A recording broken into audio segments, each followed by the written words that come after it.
most photographers, when they're first starting out, they're approaching it with this kind of childlike mind. Like they're so excited, they're learning how to use the camera for the first time. And most of the time, they're photographing stuff that they find interesting, right? And then for a lot of people, somewhere along the way, that childlike curiosity gets crushed by the shoulds and the woulds and the have-nots and the social media. And so I think what I often find is that people don't trust their instincts. They're looking at what's popular on Instagram and they're saying, if that's what's popular, then that's what I should go photograph also. It doesn't really do much to differentiate you as a photographer in this vast field of things.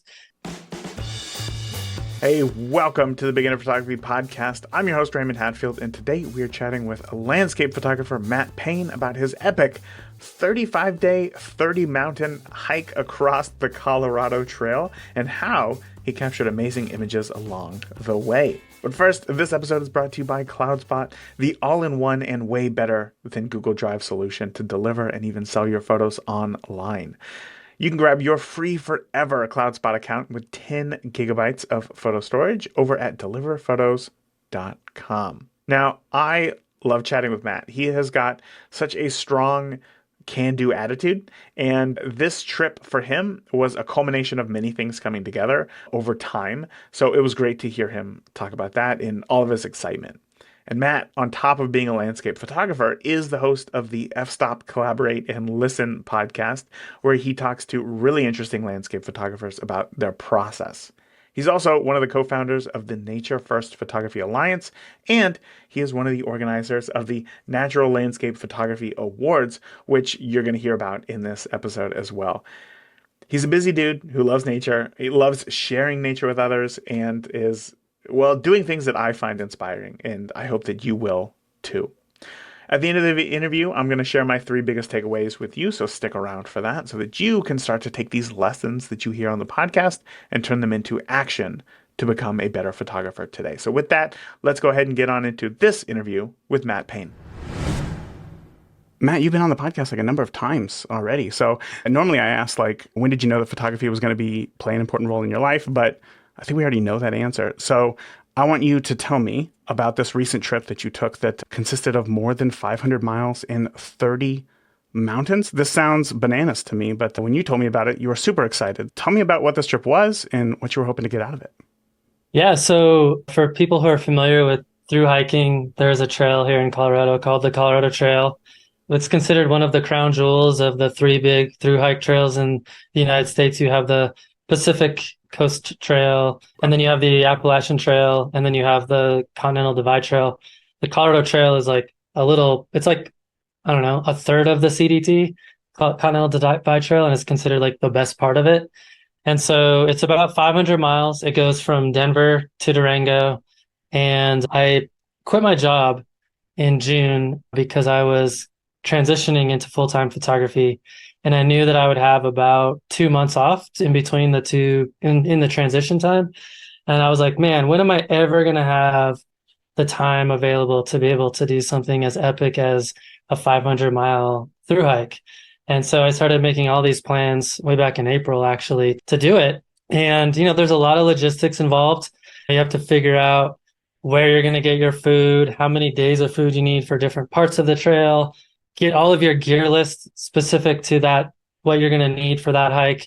And I knew that I was going to do it as a landscape photographer, which is, as the word, to use your word, bananas, because as you know, camera gear is heavy, right? No kidding. And so I went on this quest to lighten my photography gear and get all of my other gear as light as I could get it.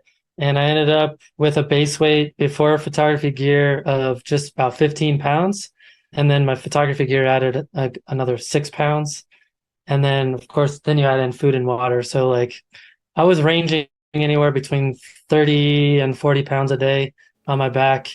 And I was averaging about 18 miles a day. So it took me 35 days to finish the trail, which is about average, I would say, for most people that do the Colorado Trail. And this is actually how I got my trail name.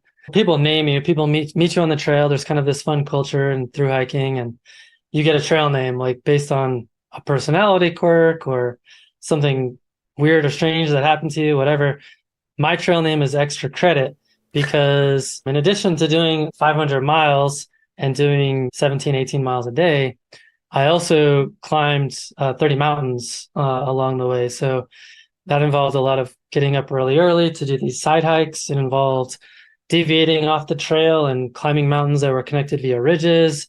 I added a lot of extra elevation gain that most people don't have on the Colorado Trail. But basically, as you know from my first conversation with you, I was a mountain climber before I was a photographer, and that's how I got into photography. And as soon as I decided I was going to do the Colorado Trail, I looked on Gaia GPS for where the trail went through, and I just started identifying mountains I've always wanted to climb or that were kind of in the proximity of the trail. And I just started making routes of climbing mountains on Gaia GPS for things that were going to be close by to where I was hiking. So I probably identified probably 40 mountains in total that I thought would be good targets. And then I ended up doing about 30 of them. Well, exactly 30 of them, but yeah. Okay, so one, we could go down the psychological element of doing a trip like this, or we could stay on the photography aspect of it. And until I change the name to the Beginner Psychologist podcast, I think we'll stick with photography. So 30 mountains, that is awesome. And going on this trip sounds amazing as well.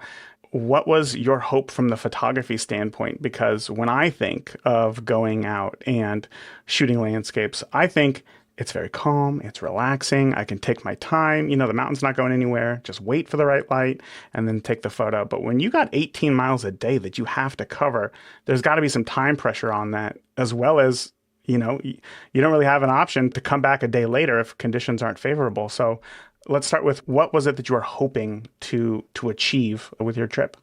It's an awesome question. So it's funny you said psychological or photography because I found that at least for me, they're inextricably linked together, especially for something like a 500-mile hike where you're trying to take photographs on the way.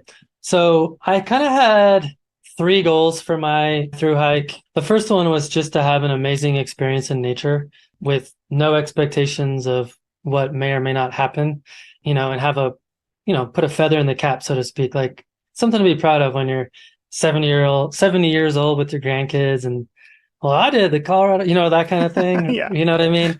But then the second one was I actually purposely set out with the intent of creating video content while I was on the trail. Oh my And gosh, that's just a whole nother element, Matt. What are you oh yeah, doing? man, I'm sorry. But what I wanted to do was while I was hiking, because you have a lot of downtime and you're constantly just thinking, and your brain is just, there's no distractions. So your brain is free to be much more creative, right? And I knew that was, well, I didn't know, but I had this hope that I was going to have all these great ideas come to me while I was hiking. And so I wanted to do these. I did a video and I ended up doing it. So I did a video every single day, and it was basically a recap of what the day was like, and then a philosophical or psychological tip that I kind of came up with that day relating to life or relating to photography or relating to relationships or philosophy or exercise, whatever. And so I kind of just strung those together somewhat randomly every day. And then the extra layer of what I wanted to do with this content and these ideas is that, man, if these are any good, maybe with the photographs I'm taking on the trail and with these concepts that I'm developing, maybe I could write a book that's full of essays and photographs that are kind of linked with my experience of hiking the Colorado Trail, climbing these mountains along the way, and then these psychological Musings. revelations, I Yeah. guess, that I had along the way. So that was my intention. And then I guess I said there was a third thing. And then the third thing was to make some interesting photographs. I did not have specific photographs in mind, like, oh, I have to be at this place at that time. I was very open to just, while I'm hiking, if I see something that catches my attention, capture it. Kind of more of a documentary approach to the photography side of things, but with maybe a fine art twist of, maybe for example, I'm hiking through a dark forest right at sunrise, and there's wildflowers growing up through the forest floor. Just the tips of the wildflowers are getting hit with the first light of day. everything around them and below them is dark. So you have this mysterious kind of ethereal image of a wildflower in a dark forest. So those kind of images I was just kind of keeping my eye out for. And then, of course, especially in the parts of Colorado that I'm more familiar with, where in the mountainous areas, I purposely placed myself in those areas for longer periods of time and kind of pre-planned out some of my campsites that would be close to some hopefully scenic places that I could do side trips to take photographs after I get my campsite set up. Let's go to the top of this ridge and photograph this amazing scene. So there was a little bit of pre-planning in terms of what I wanted to capture, but mostly I just wanted to have no expectations of image capture and just be reactive as a photographer and see what I could come up with. Now that the trip is over and you've put the feather in your hat, tell me about some of the images that you were able to capture. Because if you're not going out and having this idea in your head, which I think is great because so many times I've gone out with an attempt to shoot and I had expectations for what I wanted. And then I arrived and they were just completely crushed. And that is hard to recover from right away. So going out and just being open and seeing what you could get. Looking back at your photos, do you find that there's any sort of pattern between them that you found interesting? Yeah, so I just want to touch on one thing you just said because earlier in my career as a landscape photographer, I was very planning focused, like you're describing. Okay, I'm going to get to this location and I know the composition I want to capture and I know exactly what photograph I want to get. And while that approach to photography can yield some really great results, in my experience over the last 15 years, is that it can lead to a lot of burnout and failure and depression, honestly, because so often it just doesn't happen the way you pre-visualized it would happen. And so I've adopted more of a kind of put myself in interesting places and be very open-minded to discovering and finding images that speak to me and are catch my attention. And so to answer your question more specifically, I definitely found myself photographing a lot of smaller scenes. For example, hiking on the trail. Oh, look at that fallen tree that's got this really cool pattern on the wood that's exposed to the elements. That's a cool photograph. I'll photograph that for a second. Do, do, do, do, do. Oh, look, there's a field full of wildflowers and a really beautiful mountain behind it. I'll photograph that. Cool, that's great. Do, do, do, do, do. Oh, look at how the light is hitting the sides of that mountain with the trees over there. I can photograph that at a longer focal length. So a lot more kind of intimate, smaller scenes for sure is what I was drawn to. But then I kind of had a rekindling of my love of the grand scenic images, which I find can be very challenging if you don't have good conditions. A lot of those images are very conditions dependent. And some of the ones that I got that were really great is because I had fantastic conditions, really amazing light.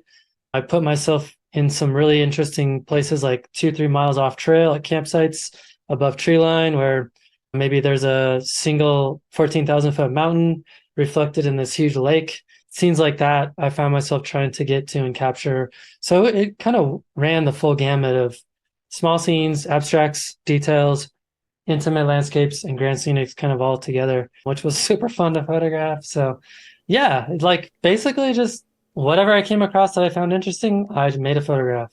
When it comes to just kind of shooting like what is right there in front of you, I think what's interesting is that like that to me is the type of photographer I am. Like wherever I am, that's where I'm at, right? And like that's what I'm going to shoot. You said that there wasn't much pre-planning, but with your knowledge and skills, having shot landscapes for so long, like what sorts of things were you maybe you wouldn't consider planning, but you were still doing, whether it be leaving super early in the day or you not shooting between, I don't know, 11 and 4 or something like that. Like if somebody else were to go out on a trip like this, like what are kind of some of the basic things that they should just think about to start taking amazing photos? Well, first of all, I think we need to dismiss ourselves of this idea that you can only take good landscape photographs in golden hour. You're right. That was my Um, fault. I apologize. That was just terrible. no, I mean, to be fair, like that is usually when you get some of the most amazing photographs. However, you can also still make some great photographs at any hour of the day. So that'd be my first thing to say to people is pay attention to the way the light is hitting different subjects. And when you're in a place like the Colorado Trail, you're in these valleys, you're on mountainsides, There's lots of different opportunities for clouds to create interesting light. One of my favorite images that I haven't even processed yet was it was like 11 in the morning, maybe something like that. And I was on this trail kind of coming down this mountainside in this valley. And across from me was another mountainside with these jagged spires kind of all in a line. And it just happened to be where the sun was high in the sky behind them, and it was casting a shadow through those, or I guess behind those pinnacles. And it literally it looked like a bunch of dragon claws or fangs, or I mean, it Whoa. had like this very abstract feel to it. And so I was photographing that 11 in the morning. But I also definitely tried to put myself in some really opportune locations at great times. For example, got up at 2 in the morning from my campsite one morning to climb to the top of the second highest mountain in Colorado so that I could photograph sunrise up at the top. I ended up getting to the top like 45 minutes before sunrise, and it was windy and freezing cold, but got some really incredible images up there. Staying up late, going to little vantage points where you might have an interesting composition of a valley and a mountain.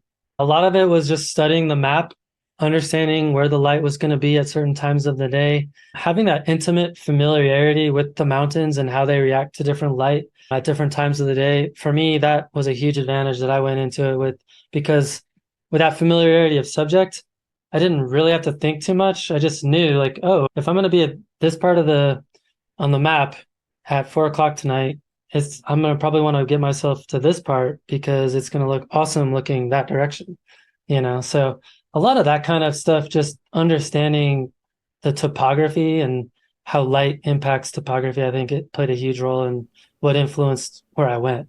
Hmm. How do you, well, I guess if you're really into landscapes and going out on hikes and shooting, you're probably going to start learning that stuff on your own. So I'm not going to ask how to read a topography map right here on the podcast. I bet that would be really hard to explain in an audio first platform. But going out, so when you're out and you're shooting, the first, you have to know that you make it to where you need to go that day. And then second, or maybe third, second, you probably have to eat. And then third, like somewhere down that list is photography, even though like it's still important to you.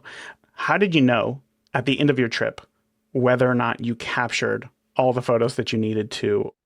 So going back to what I had said earlier, I intentionally did not put that kind of pressure on myself for the trip from a photography perspective, mostly because I know this about myself that if I go out on a photography trip, whether it be for one day or a week or whatever, if I have preconceived ideas of what I want to capture, I typically will develop a lot of tunnel vision and miss out on a lot of photographs that might end up being some of my favorite photographs of that particular trip. And I made that realization on a photography trip back in 2017 where I had this almost like a shot list it was a fall photography trip, which I do every year. And I almost had like a shot list, like I want to photograph this scene in the morning on that day. And I had all Mm, these locations pre-planned.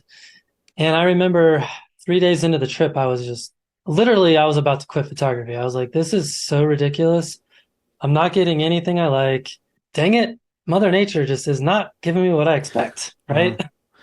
And so I was so frustrated that day that I just looked at the map and I said, you know what?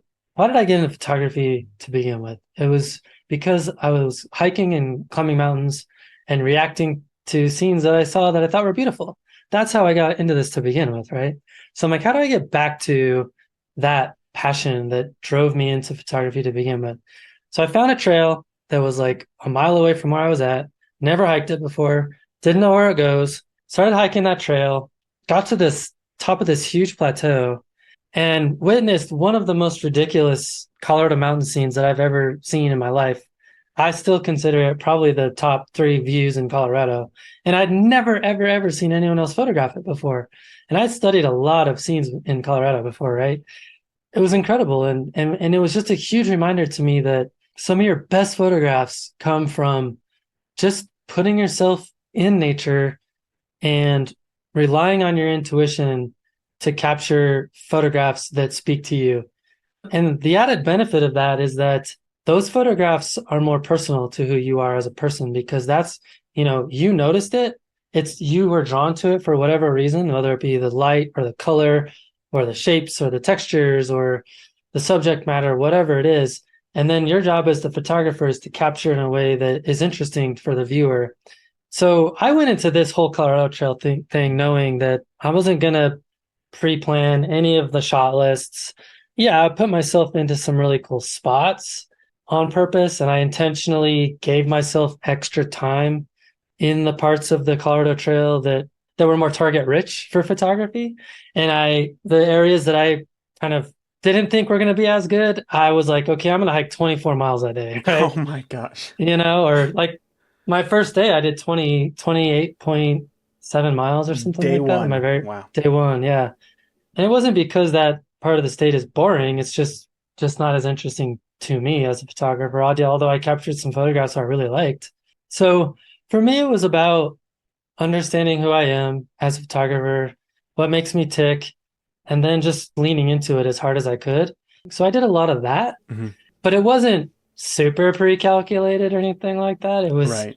again, just reacting and responding to what nature gave me and going from there. Yeah. And I mean, you have a lot of experience. Like you've been in these situations before. It's not like this was your first time just going out and Right. winging it and hoping for the best. So sometimes I feel like that element gets a little bit lost. So obviously talking about that is pretty important. But what I'm really interested in is as a wedding photographer, I would look at a lot of other wedding photos from other photographers, and I could kind of pick out, well, what makes my images different than other photographers as well, right?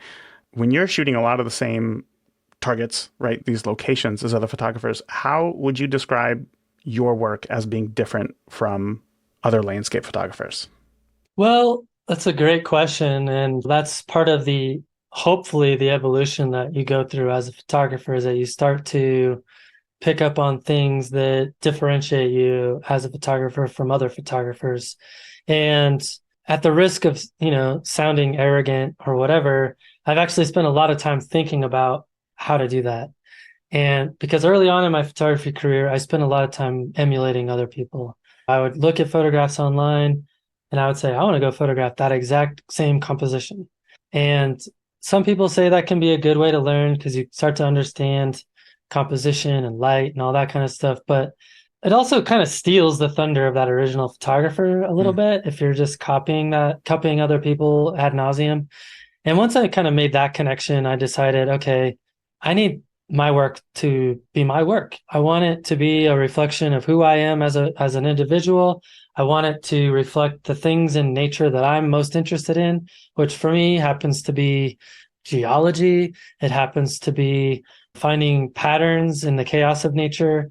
It happens to be leveraging like really interesting light that isn't necessarily sunrise or sunset. Like maybe it's 2 p.m., but the way that the light's reflecting off of that lake and the subjects that are in the lake makes for an interesting scene. Maybe there's some interesting reflections in the lake.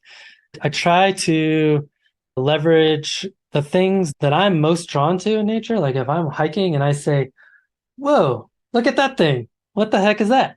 For me, that's a huge clue that I should make a photograph of that, whatever that thing is. And it might not be a good photograph, right? It might be just planting a seed to a photograph that might be better tomorrow or 2 days from now that's of a similar subject, but better. So it's pattern recognition. It's you plant all these seeds and then you start cultivating them. You start you start feeding those seeds with water and then eventually they grow into better and better versions of what was originally you were originally drawn mm. to. I know that you've taught workshops before, so like you see other photographers and the things that they shoot, and you see the things that you see. Do you see any sort of like disconnect where other photographers are focusing on the wrong thing, or is that just a personal preference of what you find interesting? Yeah, I know it's funny because I feel like most photographers, when they're first starting out, they're approaching it with this kind of childlike mind. Like they're so excited, learning how to use the camera for the first time. And most of the time, they're photographing stuff that they find interesting, right? And then for a lot of people, somewhere along the way, that kind of childlike curiosity gets crushed by the shoulds and the woulds and the have-nots and the social media. Hmm. And so I think what I often find is that people don't trust their instincts. They try to please other people. They're looking at what's popular on Instagram and they're saying, "Oh, I should probably do that too. If that's what's popular, then that's what I should go photograph also." And while that can make you also popular on social media, it doesn't really do much to differentiate you as a photographer in this vast field of things. Now, if you find joy and enjoyment out of that and it's fun for you to copy what other people are doing, go for it, right? I don't, knock yourself out. Hmm. But I offer up that if you go back to what got you into photography to begin with and you photograph the things that you're drawn to, without any regard to popularity and fame and fortune and what's popular on social media, I think you're going to find that photography will be a much longer thing that you're engaged in for your life over the course of your life. And you're going to get a lot more long term enjoyment out of it without experiencing burnout. That's hard. That's really hard because a lot of times when you're getting into something, you only know what you've seen. So almost like switching that part of your brain to say, actually, instead of looking for the things that I've seen before, what do I see? And that's really, did you struggle with that as well?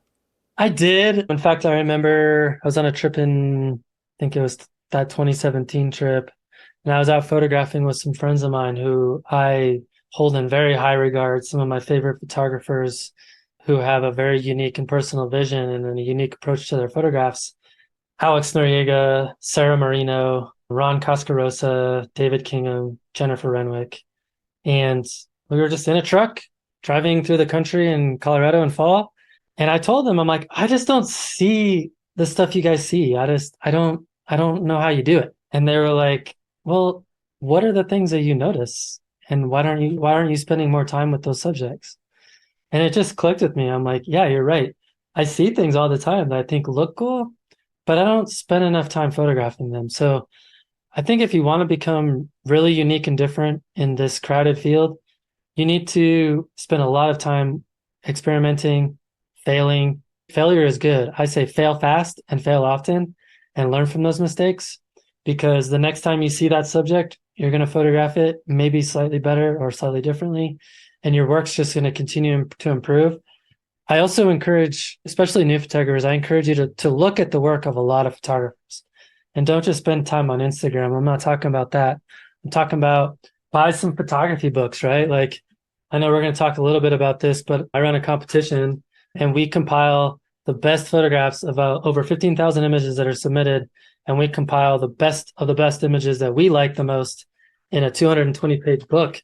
And the course of doing that competition for me has made me a better photographer because I'm just starting to see things in nature that otherwise I would have previously just not paid any attention to. So having a lot of familiarity with a wide array of techniques and subjects, I think, is going to make you better. And be inspired, but don't copy, right? Mm. I definitely caution people like, don't look at an image and say, okay, I'm going to go make an exact replication of that photograph. It's just, you're not going to grow as a photographer if you do that. Can you give me an example of something that you've been inspired by, but you didn't want to copy? Like, what's something that you saw maybe in some of the photos that came in through the challenge, and you thought to yourself, "Wow, that's amazing. I can use an aspect of this in my own photography." Yeah, I mean, one example that comes to mind, she didn't enter our competition, but she's been on my podcast. Her name is Rachel Talabart. She's a UK photographer and she does a lot of seascapes. And I live in Colorado, so I never photograph No seascapes. C's, yeah. Yeah, No. but I do occasionally get the chance to photograph stuff in the coast on occasion. And last year I did a trip out to Oregon, the Oregon coast, to do a workshop out there. And she has a series of images of seashells and really abstract patterns in the water on the beach, kind of just looking straight down. And I've always been captivated by those images because there's a lot of motion conveyed in the images and they're very simple and minimalistic. And what I challenged myself to do was not copy those images, but then try to figure out, like, reverse engineer, how did she create these images? And so I just went out into the beach and just started experimenting with different shutter speeds, a little bit of intentional camera movement. I mean, I was just trying everything I could to try to figure out how she got those images. And I finally got a few that I was like, ah, okay, that's how she did it. And it was a lot of fun, right? A lot of frustration too, because the waves are coming and then they're going and the shells are moving around. But like that's the fun of just trying new techniques and appreciating other people's work and trying to figure out how they captured those photographs. Beautiful. Is there anything within that that you're able to use while you were in the mountains? Oh man, not in the mountains, but yeah, it's scaffolding. You learn a technique and then you build upon that technique and then you make some mistakes and then you fix those mistakes. And then important part of growing as a photographer is looking at your work and figuring out, okay, what worked and what could I have done better? And then next time you're in the field, you're going to remember that stuff, right? Hopefully your work continues to improve over time, right? Yeah, that's the goal. I don't know anybody who says, you know what, I hope I can become a worse photographer by this time next year.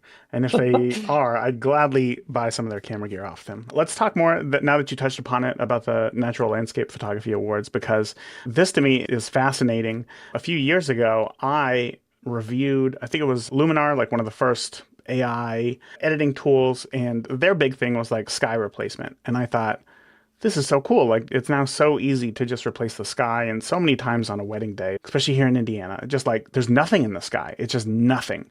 So, unless you're like 6 feet tall, looking kind of like 7 feet tall, looking down on somebody, you're going to get sky in your image. And if that's boring, I'd rather have an interesting sky. Today, this is everywhere. It's all the time, it's nonstop. So, kind of the idea behind the Natural Landscape Photography Awards is really interesting to me. So, can you share with me what it's about, what your mission is, and what it is that you're accomplishing? Man, hopefully you got like 6 hours here because I'm really passionate about this particular topic. But Hopefully, you can do it in so 2.5 minutes. right, No, I'm just okay. kidding. So back in 2020, I partnered up with three other photographers who shared a similar vision that I have in terms of kind of appreciating the more eyewitness tradition of landscape photography and nature photography being, I wouldn't say documentary. I think documentary gets kind of a bad, leaves people with a bad taste in their mouth because it Hmm. is, after all, artwork, right? We're creating art. But I think over the years, because of social media, Instagram, and sites like 500px, things like that, people have gotten this approach of landscape photography where they're constantly just pushing the envelope, right? And what that's turned into is instead of taking the requisite time to actually get a photograph right in the field with amazing light, people are creating it using software. And that's all fine and good. You can get some amazing results. However, if you're like me and I don't know, this is going to sound elitist and I don't mean it to, but if you hold yourself to a standard where you don't want to manipulate your work in that way, because maybe you take pride in the photographs you're capturing, actually representing the experience that you witnessed as a photographer, then that type of work, especially as it relates to photography competitions, can become a little bit problematic because it becomes much more difficult for someone like me to have any of my photography compete against somebody who is adept at not only replacing skies, but also adding in different foreground elements, stretching and warping mountains to make them look bigger and more magnificent than they actually are in real life, doing perspective blends where you've got a 14 millimeter foreground and you've got a 75 millimeter mountain behind it, and you're taking the best of both worlds. All of those different techniques that have kind of come through in the last 10 years to perfect the landscape photograph. People like me in a competition setting, good luck. Mm, You just, there's not as much wow factor. My mountains haven't been stretched. My colors and the light that I photographed are actually real. The photograph you see behind me, which is also the cover of my book, that was real. That I had to get up at, actually, I didn't go to bed that night, but I climbed to the top of that mountain at 4 in the morning and photographed that sunrise, 14,000 feet, right? And I've climbed over 250 mountains in Colorado, and I've never seen light like that since, and I'll probably never see it again in my life. And that makes me excited. When I see that photograph, it takes me right back to that experience, right? And that's what I want to convey through my work. I don't want to convey a fantastical kind of make-believe fairy tale land through my work. I want my work to represent something that me, the photographer, actually witnessed and photographed. And maybe I'm hard-headed, whatever, but that's my approach to photography. So anyway, relating to the competition, we found by analyzing Facebook comments and Facebook posts how frustrated they were by the fact that those types of images continually win. And we're like, okay, so it sounds like there's a lot of people out there that are like us who wish there was a different platform on a more even playing field where they could get their images showcased to the world. And when you look at the image, you know that that was actually something that that photographer witnessed and captured, and it wasn't created in software. And for me, other people, maybe not, but for me, when I look at a landscape photograph and I know that it is actually something that that photographer witnessed, it just makes it that much more special because there was more work that went into creating it. The amount of effort and energy that went into it was probably greater. It required a lot more field craft to get it correct. There's a lot more variables that go into capturing that image. And so we were like, well, let's create this competition and see what happens. So we created the competition and we had over 15,000 images submitted in our first year from like 60 countries. And yeah, it was huge. And then one of our goals, our goal isn't to make money. In fact, I don't recommend creating a competition if you want to make money, especially the way we're doing it. But then the reason I say that is because we're creating these books. And these aren't just like slapped together books on like, Bay Photo or something like that. These are linen covers with embossed titles and text and very high quality paper and high production Oh, value. wow. Look at that moon right there. Holy Oh yeah. cow. I mean, the quality of the photography that's been submitted to our competition is ridiculous. If you win any award in the competition, or if one of your photographs is featured in the book, we give you a copy of the book for free. That's just our way of saying, man, we want to celebrate your accomplishments. Congratulations. And what we found through the competition is that these photographers who have they're not noticed on social media as much, they're now starting to get attention. They're now starting to get fans. People are starting to find them as artists. And it's been exciting to be able to elevate the work of these photographers. So it's been an awesome project.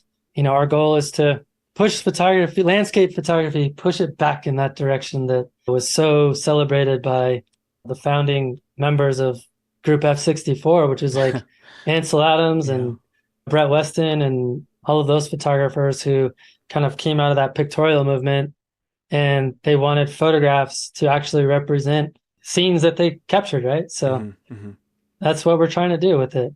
What a cool idea to see a need and a desire for something and then go after it and then see the response being so amazing. I am so happy for you for doing this because this is something that is needed with all of this new software and with AI. Like, this becomes a big question of what is a photograph when something looks like a photograph. And I've had Shane Bolkowicz on the show before talking about obviously AI's role in photography and how we need to come up with a very clear classification on what is a photograph and what is just digital art.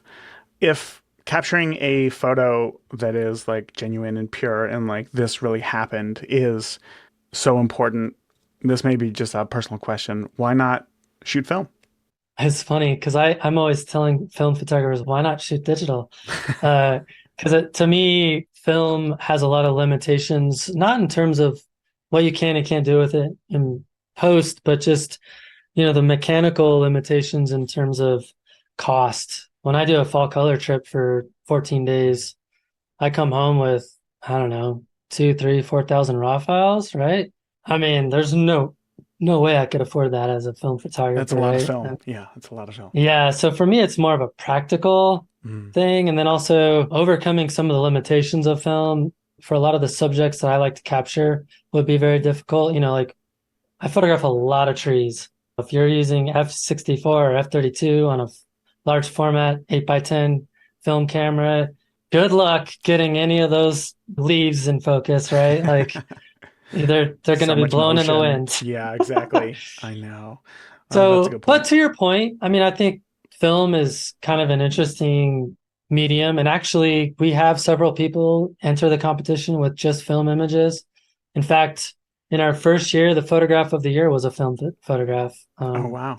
It is something people do. This has been something that I've been exploring lately. Is that it's interesting because I had started in photography by shooting on film. Not a lot, but I was very familiar with the process. And then once digital came along, it's so enticing. You're able to shoot more as much as you want, all those things. You don't have to carry 100 rolls of film. But now I've been giving it a lot of thought as far as with AI and with all these software tools. I think that there's at least for me, there's a feeling of knowing that something is real. I don't Right. do a lot of manipulations in my photos, and my style of photography could 100% lend itself, like it could work on film. And I have to ask myself that question: how important is real to me? And what is Yeah. real?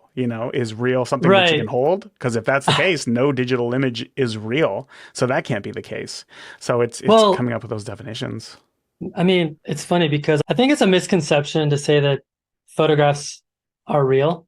We don't see the world at f2, Sure. right? Or shutter speed, like we don't see the world in 30-second exposures and things like that that it detracts from reality. And then what we decide to put inside of those four frames and maybe what's outside of that frame, that completely changes what's real. Mm. You could photograph a beautiful scene and right next to it is a trash dump. You know what I mean? Yeah. So I think it's not useful to say that a photograph is real. I think what's more useful from my perspective is to say that a photograph reasonably represent an experience or a moment that actually existed. Hmm. I think that's a little bit more, I mean, maybe that sounds nuanced. I don't know. Yeah. But it's funny because back in 2013, 2014, 2015, I did a lot of composites. I created tons and tons and tons of really bad night photography composites. And I got really well known for making those images.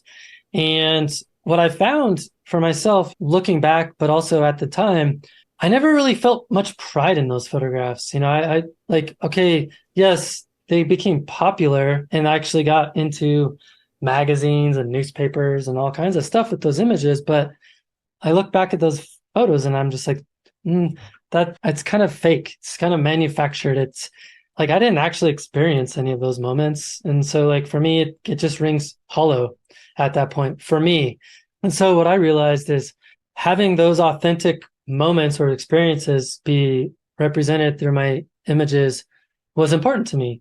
It was important not only for the way I felt about my own photographs, but also important for the how I talk about my photographs with other people and how other people experience them. I get into arguments all the time with people about this particular subject, and I just recently got into a discussion with someone on Discord about it.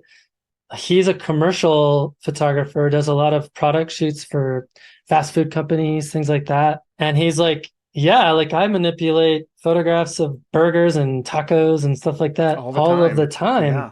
Whatever sells the burger is what my client wants. And I'm like, doesn't that make you feel a little bit disingenuous? Like you're purposely making the photograph, making that subject look better than it actually was for the purpose of monetization.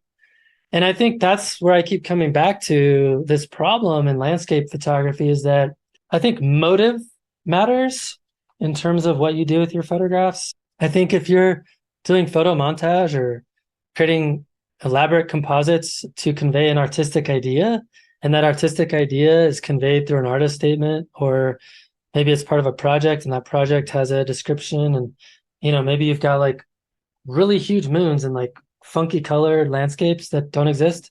But in your project, you mean you're telling the viewer why you did that, right? It was for a specific artistic purpose. Whereas I think 95% of the images we see nowadays that have had significant manipulation done to them, it's done purely out of an aesthetic desire to be seen and to become popular. And that's it. Mm. And maybe I'm wrong, but I think that's why people do it. Or there are people like you said, okay, it's a boring sky. I'm photographing a wedding.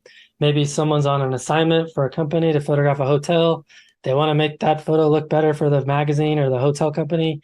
Okay, I could see that use case. But if you're saying I'm creating art and you're creating a landscape photograph, and you're presenting it to the world as a landscape photograph, I think we can all agree that everyone kind of assumes when you look at a landscape photograph that it's something that the photographer actually saw and witnessed. Yes. And so they're kind of playing on that naive viewpoint of the viewer that experience actually happened. Mm. And they're playing into that and they're gaining momentum and popularity based on people believing in something that isn't actually something that photographer witnessed. And the way I try to tackle that is trying to encourage people to be more honest in their captioning. So many times I see photographs on Instagram or on people's websites that I know have been manipulated, and they use really flowery language about how incredible the experience was, and Uh, they're playing into this idea that the viewer is going to be connect to that image because it's something that photographer actually witnessed. They're intentionally playing into that vulnerability that we all have yeah. When it's not. When it when never it's happened. not. Yeah. And I find that to be incredibly disingenuous and unethical is probably the word I would use. And it's rampant. It's everywhere. And Sure. people are doing it with AI now too. You know, people are using AI, they're using Midjourney, they're creating these images and They don't exist. they don't exist. And then they're putting them out there into the world without any caption whatsoever. And what's ironic is a lot of these people are, before AI, they were known as nature and landscape photographers. And so their audience that they've developed over the years assumes that it's a photograph. And it's not, but they don't say it's not. And again, I personally find that approach to just be, it's deceitful. Yeah. I'm right there with you. I'm right there with you because I think we're just in a very tough spot right now with the world of imagery. I think because, painters discredited photography for a long time, but it's not that it doesn't have any value. It's just a different thing. And I think that we need to figure out, like, what is that different thing? And we all have to be okay with it. And that's just going to take a lot of time because there's plenty of photos that I've seen that are composites that are like, whoa, that is super cool.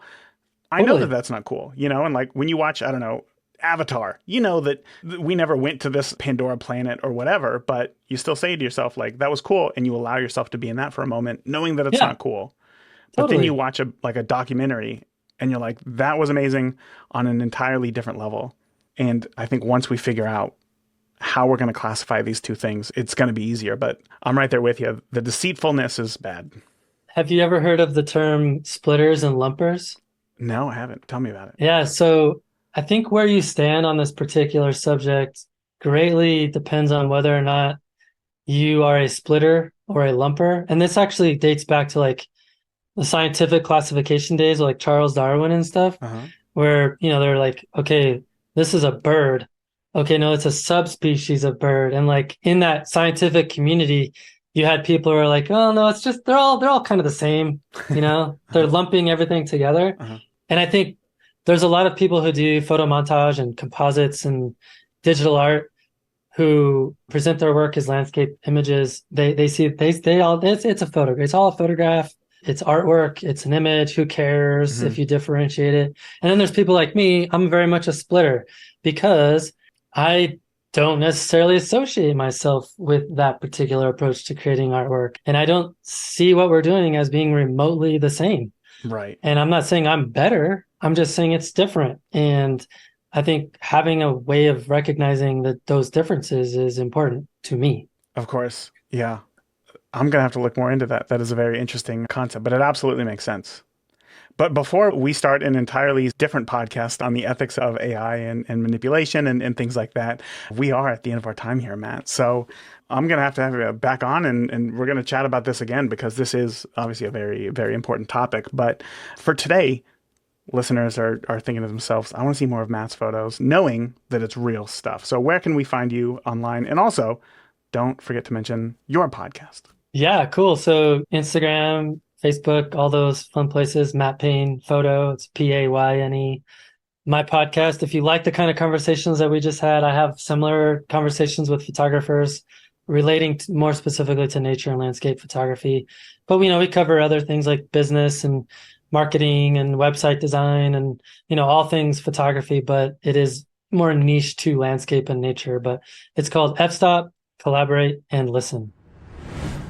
One last big thank you to Matt for coming on the podcast and sharing everything that he did today. I have 3 big takeaways. The first one is to trust your instincts. Here's a quote for you about how quotes are the worst. It's from Roman philosopher Seneca, who said, "It's easier to quote to rely on the wise words of others, especially when the people you are deferring to are such towering figures. It's harder and more intimidating to venture out on your own and express your own thoughts." To be the best photographer you can be, the answer is not to copy the works of others, meaning the, quote unquote towering figures that you see on YouTube. Learn the tools, learn how to use them. Then use the information to express yourself and the message that you want to share. Takeaway number 2 is to pre-plan, but be open. You can't accomplish anything meaningful without a plan, but sometimes a plan does not go according to plan. So you have to be open. You have to learn to adjust. You wanted a photograph of some amazing animals on your family vacation, but when you showed up, you found that, I don't know, their migration had passed or whatever. You won't be seeing any of those animals, but like, what do you do? Rather than just wallow in sadness and self-pity, readjust, photograph the landscape, photograph the journey that you've taken to get there. Maybe just photograph the family. I don't know, but have a plan for sure. But then just be open to change when it happens. And my last big takeaway here is to experiment and learn from the mistakes to develop your own style. We will inevitably miss the mark from time to time, but keep a beginner's mindset. When you try something for the first time, do you expect it to go perfectly? No, you expect to have some room for improvement. Otherwise, every first birdhouse would be the best birdhouse you've ever seen. But you adjust and you do it again to get better. Photography is no different. Take the photo, you adjust, you get better. You can't take a photo and not get better without adjusting. This is what I mean when I say at the end of every episode, the more that you shoot today, the better of a photographer you will be tomorrow. Adjust. That is it for this week. Thank you again for tuning into this episode of the Beginner Photography Podcast brought to you by CloudSpot. You can learn more about CloudSpot and sign up for your free account over at deliverphotos.com. And remember, the more that you shoot today, I promise you, the better of a photographer you will be tomorrow. Talk soon. Thank you for listening to the Beginner Photography Podcast. Keep shooting, and we'll see you next week.